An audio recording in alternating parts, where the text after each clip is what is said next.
Olá, bom dia. Está começando mais uma edição do Acontece Agora com as principais notícias do Brasil e do mundo. Agora são 11 horas da manhã, pelo horário de Brasília.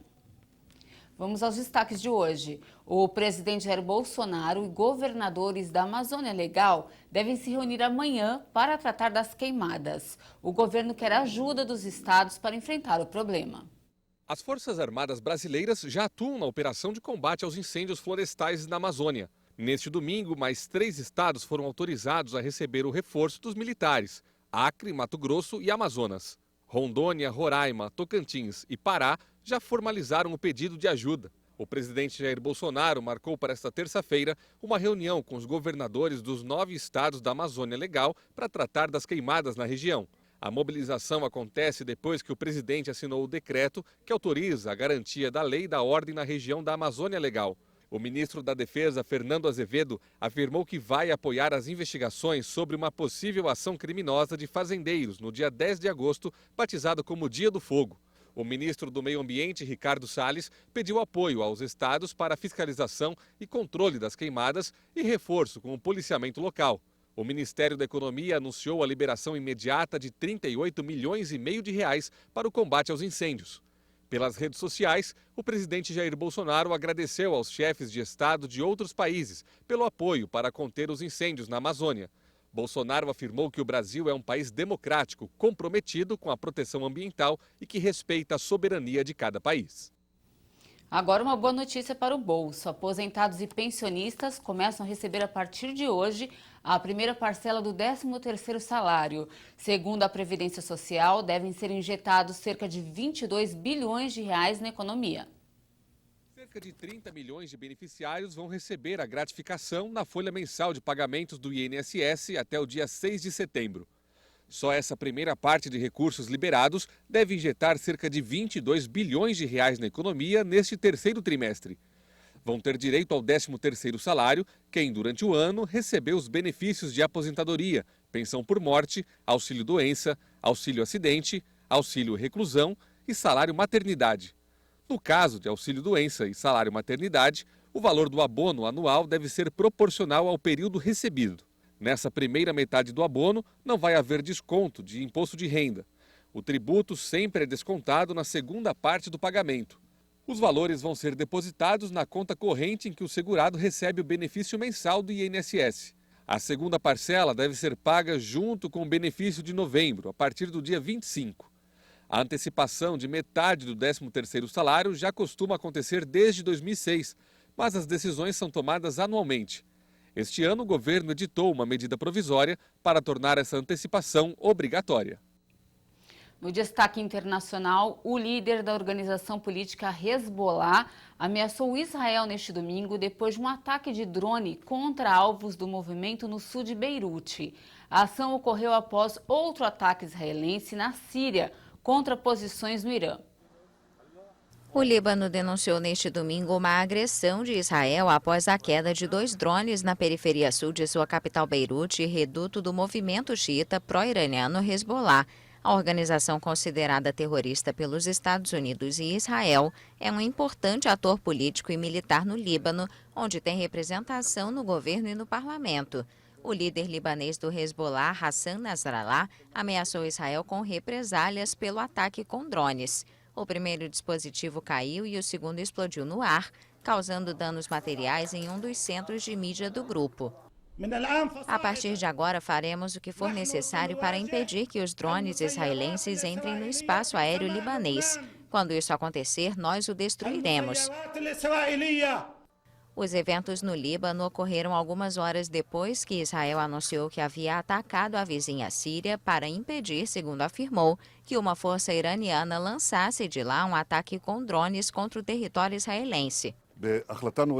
Se alguém tenta lhe matar, mate primeiro. É uma operação complicada. Revelamos que a força iraniana Quds enviou uma unidade especial de militantes xiitas à Síria para matar israelenses nas colinas de Golã com drones. Gostaria de enfatizar que essa foi uma iniciativa do Irã, sob o comando do Irã e a mando do Irã. A defesa antiaérea da Síria neutralizou mísseis israelenses dirigidos contra a cidade de Aqraba, nos arredores de Damasco, segundo a agência estatal SANA. A maioria foi abatida antes de atingir seus objetivos. O Observatório Sírio de Direitos Humanos afirmou que o ataque israelense matou 2 combatentes do Hezbollah e um do Irã, mas o governo iraniano negou que os ataques tivessem alcançado posições da Força de Quds. A moeda chinesa, o yuan, registrou nesta segunda-feira a menor cotação em 11 anos. O mercado está preocupado com a guerra comercial entre os Estados Unidos e a China e as possíveis consequências para a economia mundial. O presidente americano Donald Trump afirmou que a China entrou em contato com as autoridades comerciais para dizer que quer retornar com as negociações. A tensão econômica piorou nos últimos dias, depois que os 2 países aumentaram as tarifas de importações. 7 pessoas morreram neste domingo em uma ilha espanhola quando um helicóptero e um avião de pequeno porte colidiram no ar. 2 menores de idade estão entre as vítimas. Um porta-voz da Polícia Nacional afirmou que havia 2 ocupantes no ultraleve e 5 no helicóptero. O piloto, um casal e seus 2 filhos, ambos menores de idade.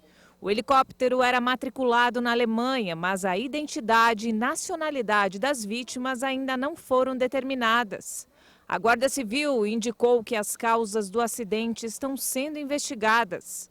No Twitter, o presidente do governo espanhol, Pedro Sánchez, lamentou a tragédia e disse estar acompanhando com precaução as informações. Ele ofereceu solidariedade e carinho para as famílias das vítimas. Para encerrar, nesse fim de semana, 6 municípios foram palco da virada sustentável. Manaus, Porto Alegre, Rio de Janeiro, Salvador, São Paulo e Campinas tiveram atividades voltadas para a preservação do meio ambiente.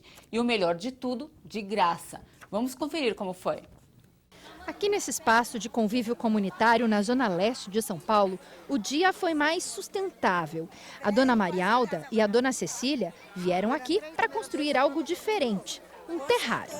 A gente em casa só planta com terra, direto com terra. Já aqui no vaso fechado, com a terra, areia e tudo, é diferente, bastante. Muito legal, muito interessante. Viu uma coisa que eu não conhecia e que eu gostei. Eu fiz a primeira vez e agora estou fazendo de novo. O que tem aqui no seu vasinho? Aqui tem pedra, tem areia, tem a terra, as plantas e as pedrinhas. E é fácil de fazer. Fácil, rapidinho. O terrário e muitas outras coisas vão ser ensinadas na Virada Sustentável, o maior festival do tema no país, que acontece desde 2011. Nesse ano, além da capital paulista, o evento é realizado em mais 5 cidades: Campinas, Manaus, Porto Alegre, Rio de Janeiro e Salvador. Aqui em São Paulo, são mais de 600 atrações espalhadas por toda parte. A ideia aqui é criar soluções para os problemas que prejudicam o meio ambiente, como as energias renováveis e limpas que fazem parte da preservação, como esse equipamento que utiliza a luz solar para aquecer a água, fácil de construir e ainda pode gerar economia em casa. E uma das oficinas da Virada Sustentável é o protótipo, que é um aquecedor solar que foi desenvolvido aqui pelo seu Nonato e todo mundo pode fazer em casa. Seu Nonato, explica pra gente como é que funciona esse aquecedor. Bom, esse aquecedor ele funciona da seguinte forma: é toda a base de PVC, é fácil de se confeccionar, né? E prático. No dia a dia ele é muito importante no uso, né? Porque você vai estar usando a energia limpa para utilizar no banho, na torneira quente, se você quiser. Todos os temas da Virada Sustentável trazem a conscientização de como é importante preservar o meio ambiente. E mais, ensina que quando todo mundo se envolve, é muito mais fácil encontrar formas de proteger o nosso planeta. É uma oportunidade muito bacana mesmo, porque a família tem essa oportunidade de reduzir o seu custo dentro de casa e de aprender também uma brincadeira nova e trabalhar essa questão, né, da terra e meio ambiente. Eu fico por aqui, mais informações durante a nossa programação. Um ótimo dia para você e até mais!